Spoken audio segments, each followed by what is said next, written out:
Magandang araw po mga kapuso. Welcome to I Listen. Palagi ko po itong sinasabi, makapangyarihan ang ating mga kwento, makapangyarihan ang ating mga salita.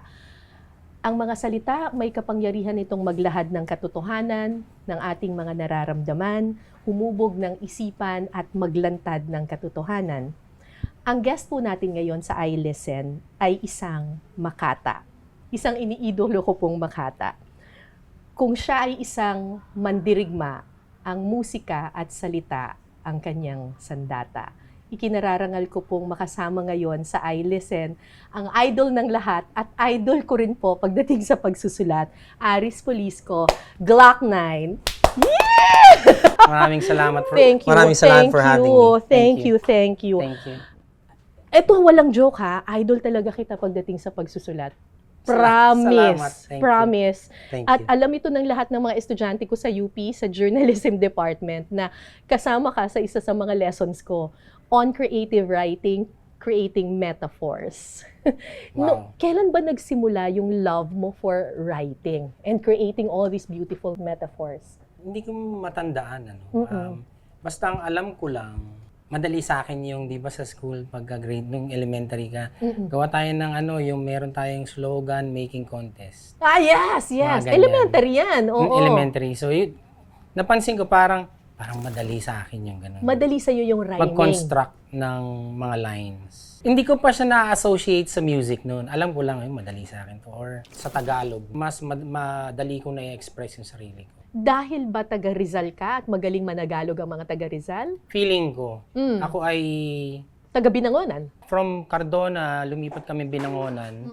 Tapos nag-aral ako sa Morong Rizal. So yung Tagalog namin, talagang malalim na Tagalog. Ako, writer ako. I write scripts. I don't write songs or hindi ako nagra-rap. Pero pag ako nagsusulat, tapos napagdugtong ko yung dalawang salita, tapos nagawa ko siyang isang magandang sentence na meron siyang lyricism or rhyme to it, kinikilig ako. May ganun ka rin ba? I think yung love ko sa pagsusulat ang talagang nagtulak sa akin na mag-improve. Malaking bagay din siguro yung childhood ko. Kung marami kang kwento na nadidinig or experiences mo, pwede mo isali lahat yun eh. Nakatulong din na meron kaming tindahan, sari-sari store. Correct. So ako ang Ang madalas dami mong nakikilala. Yung kwento ng bumibili sa'yo, naririnig mo na eh. Right. Tapos yung mga kapitbahay mo na dumadaan lagi doon, naririnig mo na yung kwento nila. So lahat yun, I think nagpatong-patong nung childhood days ko. Pag nagsusulat ka ng kanta, nauuna ba yung music o nauuna yung words? Hindi ako marunong tumugtog ng instrument eh. So, talaga? wala akong alam na instrument na tugtugin. Ang mga melody sa songs ko ay nire-record, hinaham ko sa phone. So, pag makita mo yung voice recorder ko, parang meron akong mga 200 plus na voice recordings. Na minsan, doon ako kumukuha ng, ito parang itong melody line na ito, it makes sense sa music. So, naghaham ka lang, tapos lalagyan mo siya ng words? Saka ko siya lalagyan ng words. So nauuna yung music. Oo. So pag marinig mo, ganyan. Yung halimbawa, yung mga songs ko na, halimbawa, walang natira. Hindi ko alam kung paano, pero nabubuo siya. Siguro, kung i-explain ko siya, lahat ng mga songs na nadinig ko ng bata ako na pinatugtog ng mga magulang ko. Ang galing. Lahat yun nagdidikit-dikit sa memory ko. Tapos, pag kailangan ko siya, lumalabas siya. Na-mention mo kanina, sabi mo, malaking bagay sa'yo yung meron kayong sari-sari store at marami kang naririnig na mga kwento ng ibang tao.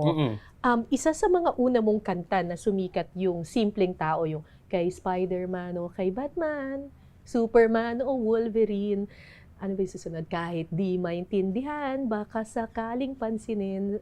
Simpleng Tao yung title noon, sumikat nung 2003. 2003, it was your first album. And I think yung reason why hit na hit ka sa mga tao, kasi yung mga kanta mo ay tungkol sa mga simpleng tao. Yung song na yan ay co-writer ako ni Christian Martinez. Binigay niya na yung melody. Sabi niya, lagyan mo ng letra. So, niletrahan ko siya. Okay, Niletrahan okay. ko siya. Siyempre, nanggaling ako sa hip-hop, sa rap na parang, hindi, rapper ako eh. Oo. Paano mo papakantayin ng ganito? Love Wala song nga. siya eh. Love song siya eh. Oo. Yan yung itinuro sa akin ni Enrico Santos noon. Isa sa mga mentor ko na, okay lang naman na ikaw ay tingin mo ikaw ay isang mahusay na rapper. Pero until you reach a wider audience, Correct. medyo hindi madali, sabi niya. So kailangan, kung gusto mo talagang tumagal, kailangan mo yan. And true enough, no? Yung song na yan ay isa sa mga bumubuhat sa akin until now.